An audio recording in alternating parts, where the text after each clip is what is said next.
Hello. Hello, can you hear me? Yes, can you hear me? I can. Good. I'm just moving myself down into the frame a little bit better. How are you? I'm quite well. Yeah, just a minute here. I need some more light on the front. Okay. Yeah, that's a little better. So I'm already recording. I see. Mm-hmm. So I better be careful what I say. Well, I don't know if you do. How was your day? It was busy. Yeah. This morning we got up a bit early and got out and planted a whole bunch of tomato plants, cleaned up the yard. And then, now, had I told you that I sold my car? No. Okay. We decided we'd become a one-car family. Really? Yeah. So this afternoon, I had a little job to do on the car. Like the new owner already had it, but there was a small problem that needed to be finished up. So I did that this afternoon. That took over half the afternoon. So Well, that's pretty major. yeah, it is. It's well, the car was sitting there doing nothing, and there's a shortage of vehicles right now. This girl had been looking for a car for a long time. She had a small car that failed on her, and she couldn't find a replacement. So we decided, well, maybe it's a good time to move it. And now you don't have to pay for insurance or True. all that stuff. Right. Well, that's like, again, not a small thing. Good for you. Did you sell it privately or on Kijiji, or how did you sell it? Yeah, I did. I sold it privately. Yeah, easiest thing to do. And you see, it was fixed up for towing, and I thought I was going to have to sell it as a tow car to get the value out of it. But because there's a shortage right now, the prices of vehicles has gone up, and I figured, well, I can do it easier this way. So good for you. And you've got your tomatoes planted, you said? Yes, I have. Good. And the garden is all planted, and quite a bit of it is up. And so things are moving along. Good. That sounds good. So if we can reflect a little bit back to what was happening a month ago, you were it's been just over a month since the big 80. I guess so. So tell us a little bit about your day at Crossfield, because where we left off, you were going there the next day. I see. Well, it turned out well. We had a good gathering and enjoyed some cake and stuff, and played some music, and yeah, we kind of made a social thing out of it. So we maybe didn't play quite as much as usual, but it was good. Good. And so how does it feel to be 80? It doesn't feel a whole lot different, except that you know, the aches and pains that were there before didn't go away. So I don't think it goes that direction. I don't think so. I did some weeding, and I'm feeling things I wasn't feeling before I did the weeding. So yeah, anytime you have to put yourself in positions you're not normally in, well, it changes things. What I was thinking about when I was down there was I was thinking about how much tougher I thought Grandma and Grandpa were, because they would be getting down. I don't like getting down too low. It's not comfortable to be getting down anyway. But they would have been having to do that for gardening. Like, think about all the plants, like in flowers. Yeah. So many flowers. And I was thinking, my God, they got down there And they were quite a bit older than me, but I don't really remember hearing a bunch of complaining. They must have had aches and pains. They must have. Yeah.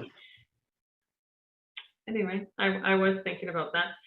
So from your video and doing the trivia, so I had to learn how to record a Zoom call, and I was really nervous about it because if you think about why I was recording the Zoom call, so just a little bit of behind the scenes for you. So everybody submitted questions because I didn't want to only be thinking of things from my perspective. So if somebody submitted a question or an idea that we could make a question out of, they would just not answer when the question was brought up. They would know, oh, that's my question, and then they would let other people answer.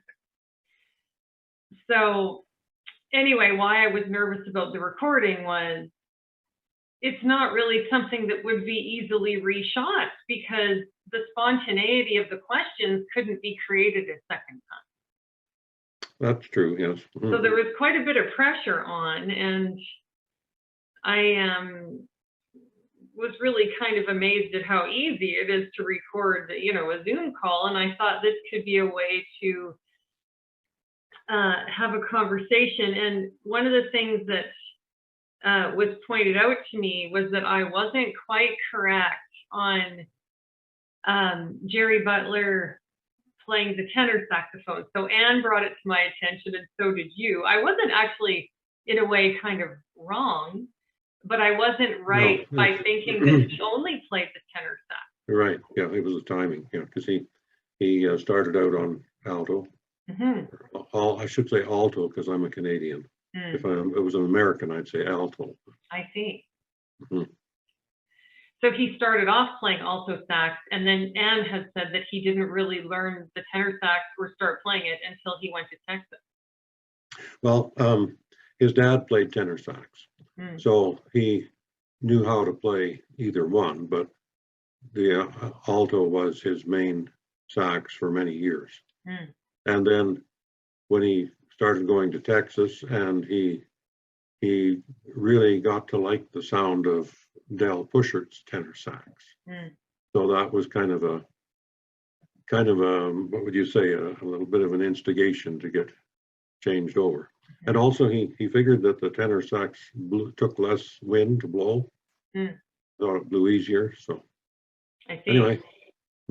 I definitely remember that Mr. Roswell played the tenor sax, and maybe I thought that maybe I'd seen some pictures with Jerry with the longer scoop neck, on the tenor sax. Right. But I mean, really, I should have known that. Maybe I just thought there was a variety of saxophones up there in the front. I don't know. But you see, most of the videos that we had of Jerry were after he started going to Texas. And that's when you see the scoop neck. Right. Yeah. Yeah. Interesting. We had quite a few recordings on cassette tape from before, but not many videos. Well, in the clip, it was interesting because Karen and Lynn both guessed alto right off the bat. What kind of saxophone did Jerry Butler play? Alto. I see. So that was kind of a good one. I was very surprised to learn that everybody didn't seem to know where the sewing came from. I don't know if you were more hands-on with me, but I was very surprised that nobody guessed that you learned it because you were mechanically minded. Dad's learning how to sew originated from what? His desire to replace a zipper, his curiosity of the mechanics of it, or because he thought it would impress the ladies? Impress the ladies. Oh, you probably need to fix a zipper. Yeah, that's what I'm thinking. No. So it comes to light that we all know or don't know different things based on if we were in the right place at the right time to hear these stories. Well, yeah, that's true. Like, for example, when you sent out that email that one year about Rob's birthday, and we didn't know all the behind the scenes that was going on with the bungalow getting finished and what was going on at the time, that was super interesting to all of us because it was a story that we'd never heard before. And that was to do with what again? Well, it was Rob's birthday. If I remember right, it was before he was born. Yes. We were hurrying to get the house finished so that when Colleen came home from the hospital, she could come straight into that house. See, we had been living with Grandma and Grandpa up until that point. Yeah. And she didn't want to have to do that after she had a baby. Right. So, yeah. So none of us knew that. And that's I see. why it was so interesting, because we were all Right. like, I'd never heard that before. And then like I figured, right, that my perspective was that you weren't really a big swearer.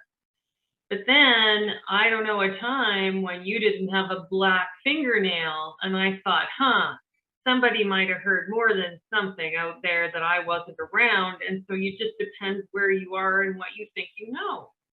Oh, I probably just said, oh, I don't think I should have done that. Jeez. Well, that doesn't sound like a very quick reaction. Uh, So can you think of anything else that was really way off? Because we were all just kind of going by what we think we know.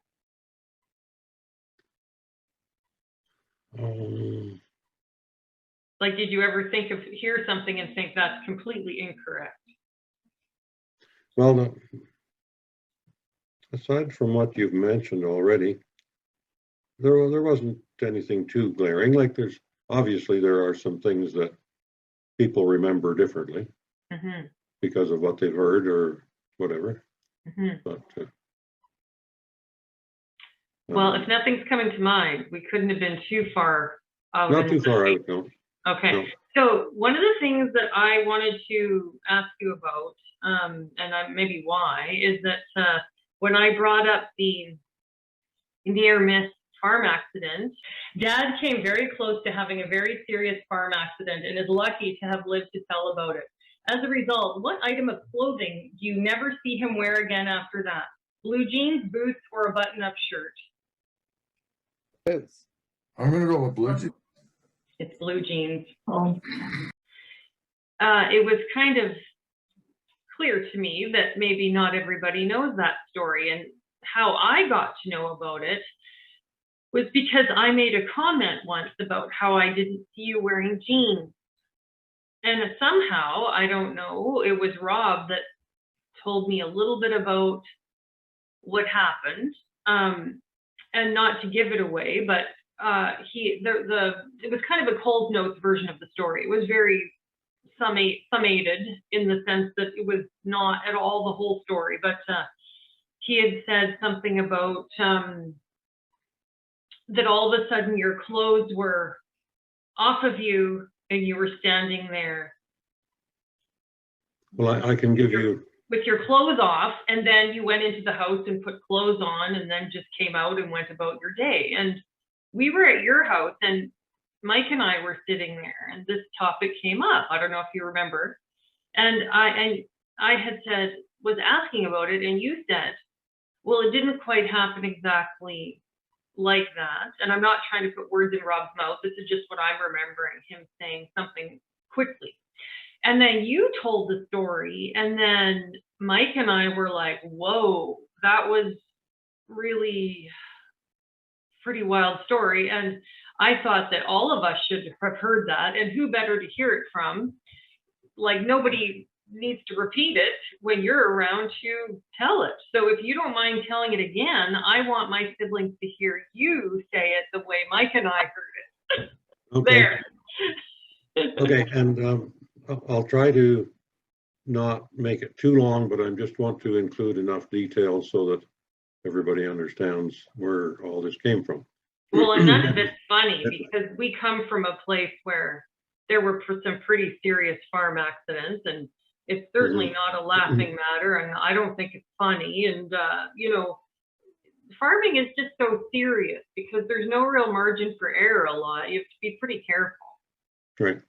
Well, the runner-up to this is that when I started making silage, I did that together with the Smith family. So Everett Smith and Dale Smith, and we shared equipment. And actually, Dale's brother Murray was still on the farm at that time. Mm. And so what we did at that point was we drove trucks behind the corn harvester and blew the corn silage into the trucks and then hauled them to the yard, drove them to the yard and dumped them. And then after we did that for a number of years, the Smith family decided they weren't going to make silage anymore. So I was left without enough people to do the job easily. So at that point, I bought the big side dumping wagon that pulled behind the forage harvester. And I used the red Massey wagon that had the bottom that moved, and I also used it for feeding the cattle. But anyway, I hauled it to the yard with that and unloaded it into a blower, and I used the blower to blow it into the pile. And then once I had probably about twice a day or 3 times a day, I would have to stop long enough to pack the pile and spread the stuff around. But that enabled 2 people to do the job. So Dad, your grandpa, was out in the field running the forage harvester, and I was driving back and forth, hauling it to the yard. And we had fixed it up in such a way that we thought was safe. I had to stand at the back of the old 44 tractor, the one with the front end loader on it, on a platform, and control the spout while the unloading was happening so that I could build the pile properly. And obviously we thought wrong. We didn't have it quite as safe as we should. And the type of jeans you're talking about, you remember Grandma White in Winnipeg, she would come across clothing that she thought we could use out there, like pants, various shapes and sizes. Have you ever heard of the material called Fortrel? Mm-mm. It was kind of a knit material that a lot of men's pants were made out of back in the earlier years. Some of them were plaid, some of them were straight colors. Anyway, she sent a bunch of those out and I would alter them and make them fit me. And one of the things that came out was a pair of jeans that had bell bottoms on them. Now, you wouldn't call them bell bottoms. What was the other name for? Well, Yeah. I know what they're flare bottoms or Flare bottoms, right. Okay. So anyway, I was wearing these jeans and it was, of course, fall of the year and cold. So I had overalls over top of the jeans. And then I would be wearing some kind of a warm jacket over the top of that. And so anyway, while I was standing up there controlling this, all of a sudden I felt this big tug on my shoulder and I looked down and my right pant leg was gone and the top of my big leather boot was gone. And it snapped the overall strap over my shoulder. That was the tug, probably. Yeah. Mm-hmm. And so, you know, the first reaction when you're busy trying to get things done, you don't think about really how close you were to having trouble. You think, oh, I got to get this load off so I can get back to the field before Grandpa gets filled up again. So I guess I must have finished unloading it. I don't know. And I quickly ran to the house. There was nobody home. Your mother was away, probably teaching lessons or something. I don't know.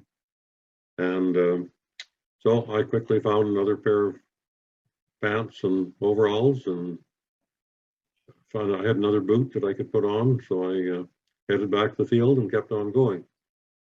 And what was interesting is that you said basically half of your clothes were gone on the right side. The right side, yeah. It caught the one pant leg, yeah. And tugged and took the clothes into the up the they, chute. well, no, they stuck to the spinning shaft that was driving the blower, the power takeoff shaft from the tractor. And you know, so they were going round and round on the shaft. So, you know, obviously I had to stop the equipment and clear all that before I could finish unloading. But, and the other thing that that goes along with that is there had been power takeoff accident years before.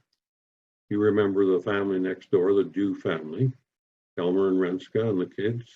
Yeah. Okay. Elmer's dad, Simon Dew, was killed on with a power takeoff on a post hole digger.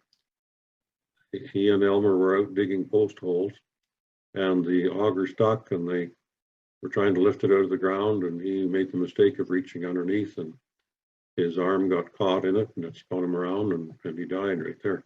Oh, And your grandpa had to go and help get things sorted out from there. jeez. So that would have been a nasty scene to come on. And I'm lucky that didn't happen to me too. So when you said you thought you made it safe, I think when Mike and I were having this conversation with you across some kind of a table, you were describing that there was it some sort of a thing that came around the, I don't know all the words, but what did you do to make it safe? You mean after that or before? Well, no, before. Well, we had we made a platform, and the platform was fastened to the shielding that was over the shaft. And I still don't really know exactly how that happened. Because you were saying that it would have kept the clothing away, and you said that in that story too, that you really couldn't quite put your finger on how it grabbed a hold of that.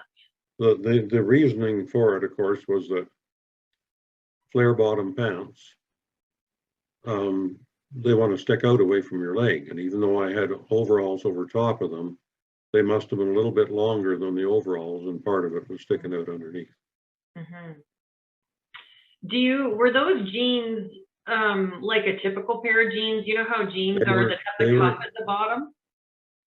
They'd probably been shortened, so they had been turned up twice probably and hemmed.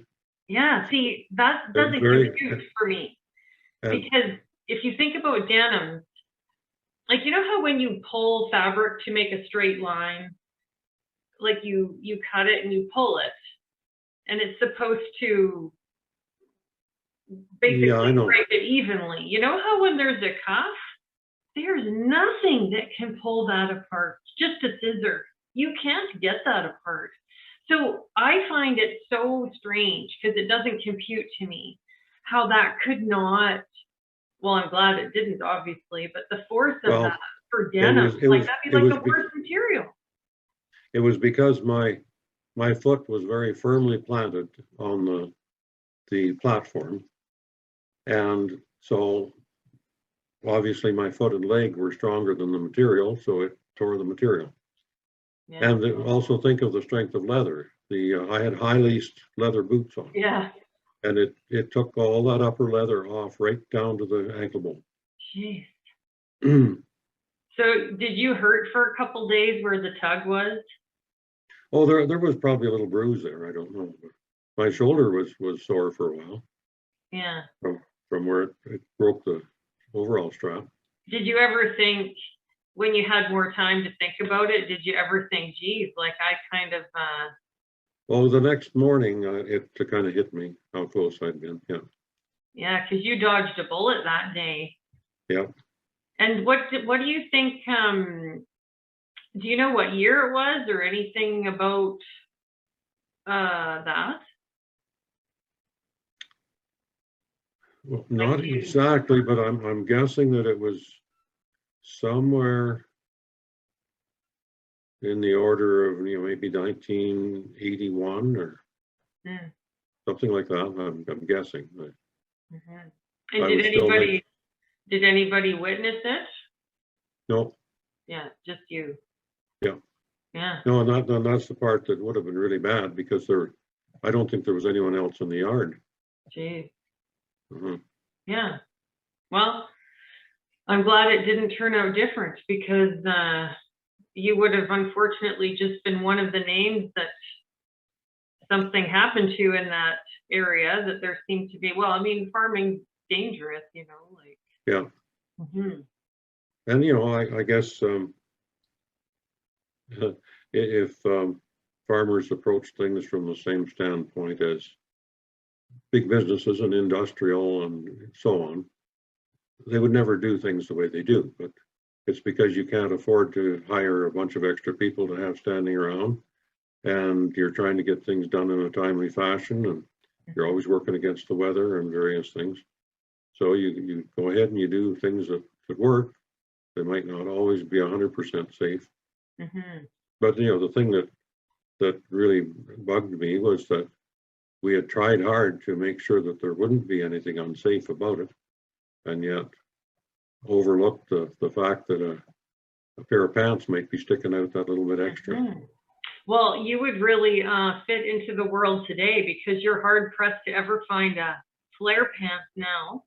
That's a huge pet peeve of mine, because they call it a boot cut, and I like the dress pants that have the boot cut are much more flattering, and now they have this skinny leg, which I think is awful, and I can't even find a pair of dress pants that I like. I like them to be pants, like a trouser with pockets and a zipper and a flare bottom, not necessarily like a bell bottom, like as far as it was in the 70s, but it's called a boot cut instead of a straight cut or a skinny. Right.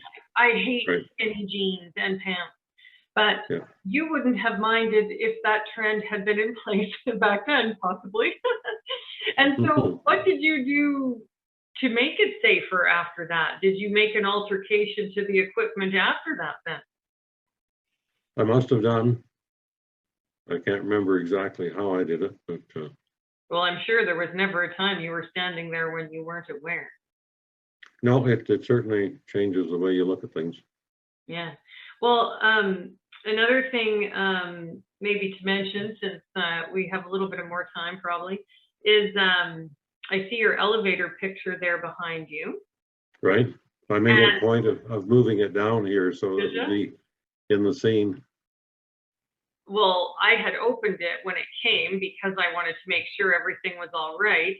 And then I ended up having it on top of this shelf in some of the video that I was making. And I was like, shoot, I shouldn't have had it in that picture.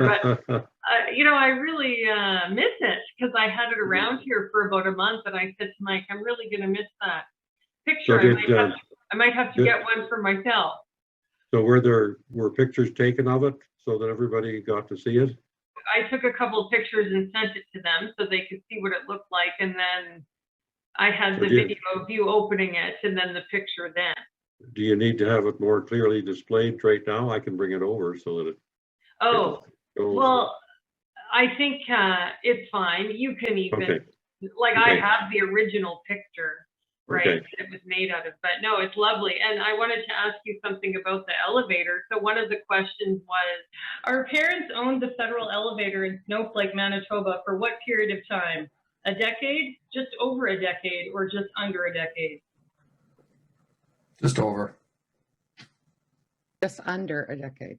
Correct, just under a decade. But I was wondering, how did it come about that you decided, like, were you going to buy and put up more granaries or things to store grain that it made sense to buy the elevator, or what was the story behind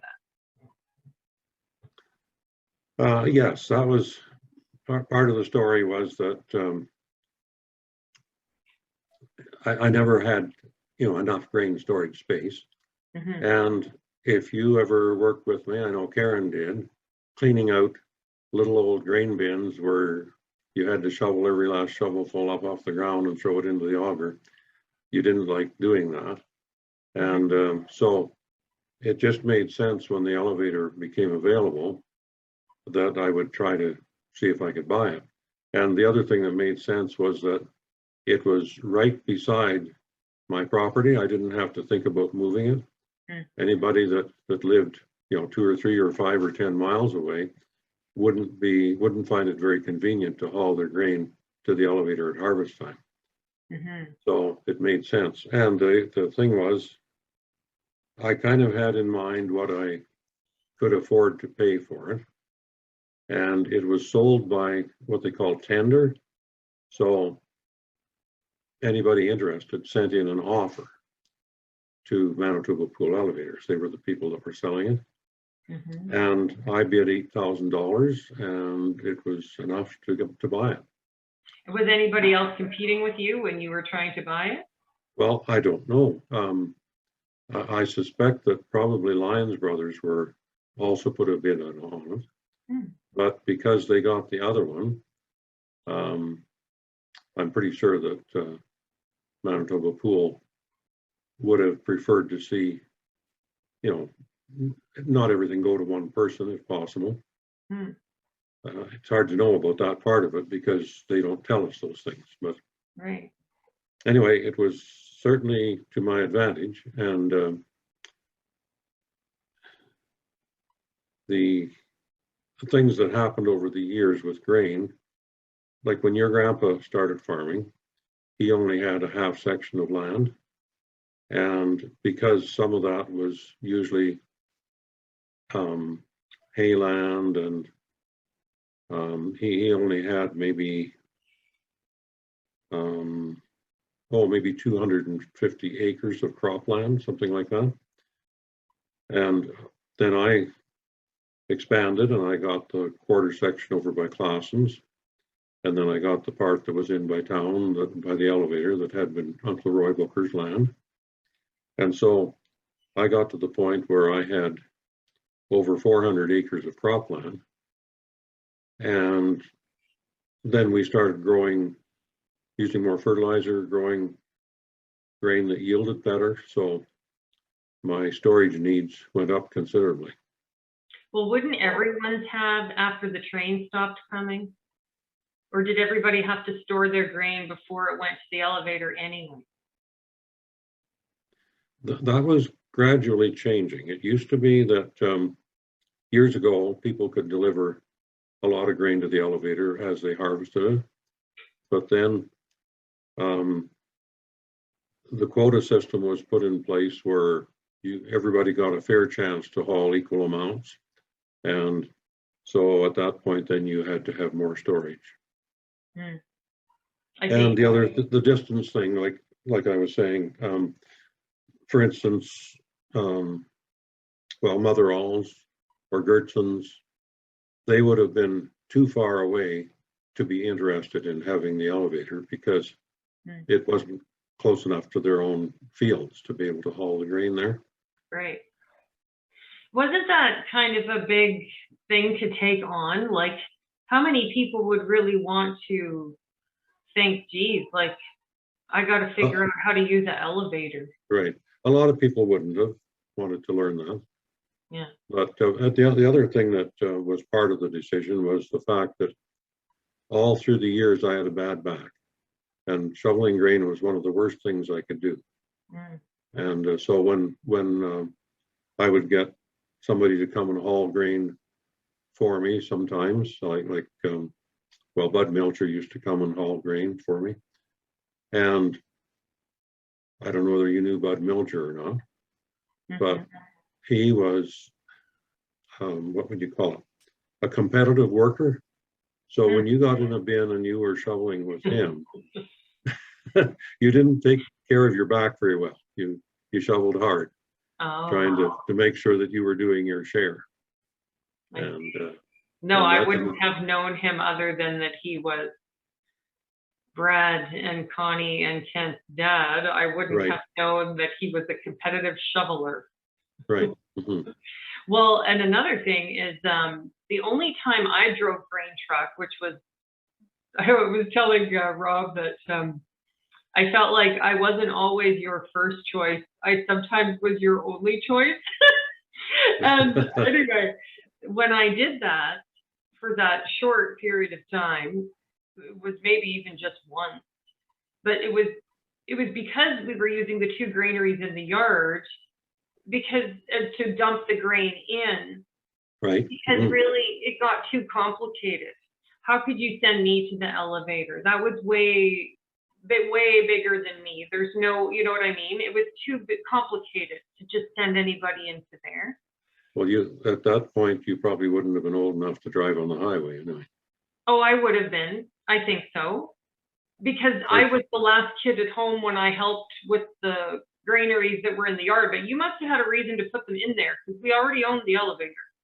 So there must have been Well- some reason you were putting them in there, because that's the only time I got involved, because of course it would have been too big of a responsibility, I'm sure, to go in there and do. It might have been sunflowers that you were helping me with. Because that's what I don't that's remember. what I stored in there the last number of years. Anyway. I do remember that I left I know you're gonna remember this too, I left the box of the truck up.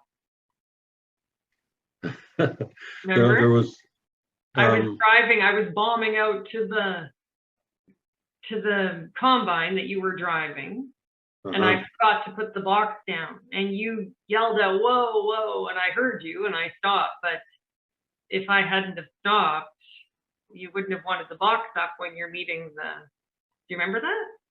oh, I think I do. Yeah, I do, because that was a Uh-huh. big boo-boo, but it was late at night and it was dark and I was tired, and I guess I just forgot to put the thing down, and there was nothing to Right. do.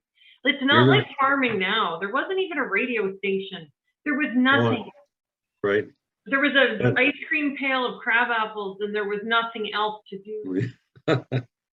Yeah, now something else I like talking about, forgetting to put the truck box down. I'm also guilty of that. I don't remember whether it probably was a year when Wayne had come back long enough to help with harvest. Hmm. And I think he was out in the field running the combine, because it wouldn't have been Grandpa, because after dark we didn't have him out running the combine. Mhm. But I had emptied the truck box in the elevator, and in the hurry to get back to the field, I forgot to put it down. And when I got to the doorway going out, the box was too high and it knocked the door off. Well, it broke the frame and the door swung out. Damn. And so I had to very quickly, I used a rope or something and pulled it back into place and tied it to do until the next morning. And then I had to do a fairly major repair on it. Yeah. Well, Maybe that's why it was hanging off there more recently. I don't know. yeah, I don't know. Mhm. So on my Zoom call, we have 40 minutes. So we have 2.5 minutes left before it times Okay. out. Okay. So I just wanted to let you know that I have arranged an interview with Auntie Mary coming up. Oh, I see. I don't know what we'll talk about yet, but she agreed to it. I see. She said Mhm. she's done a couple of Zoom calls. I'm going to be Uh-huh. making Grandma's chili sauce this summer, so I might ask her a little bit about that. So you're going to do that after we're finished? No, just at a later date, Oh, I see. Okay. like some other time, some other day, we're going to do it. But I emailed or texted her, and she said that she would. And I Okay. said that I'm going to be having one with Dad. I said, but he doesn't know it yet. I haven't asked him yet. So Uh-huh. anyway, I think there's Well- lots of stories that not Well, everybody's there's heard. lots of stories. There's, you've probably heard some of it, but the disaster leading up to my auction sale, you've Oh. probably heard about the last night before the auction I sale. did, and you know what? We should almost have a Zoom call with Rob on that one, because I'll tell you, Oh, he would have, that could be a whole segment, because that he was there, like I wasn't he- there. I'm hearing right. it secondhand. So if you're willing, maybe we'll get some of these topics covered yet. well, that's possible. It's good that they're somehow recorded. And this is actually a very good way to do it, because it's hard to write everything down in a way that describes it perfectly. Yeah, this is better. So it says I have less than a minute. So without being abrupt, we'll have to say goodbye. But anyway, I appreciated the visit, and it went by fast. It did. Mhm. Hmm. I don't know how tight they are on the 40 minutes. I think we've been on, and then it Well, allowed us it to cut get off. past. It cut off when I was with my fibs there. We didn't think Okay. it would, but it did. So I actually do believe it. I see. Okay. Anyway, Maybe Okay. we'll say goodbye, and if there's some topics you want to do in the future, jot them down.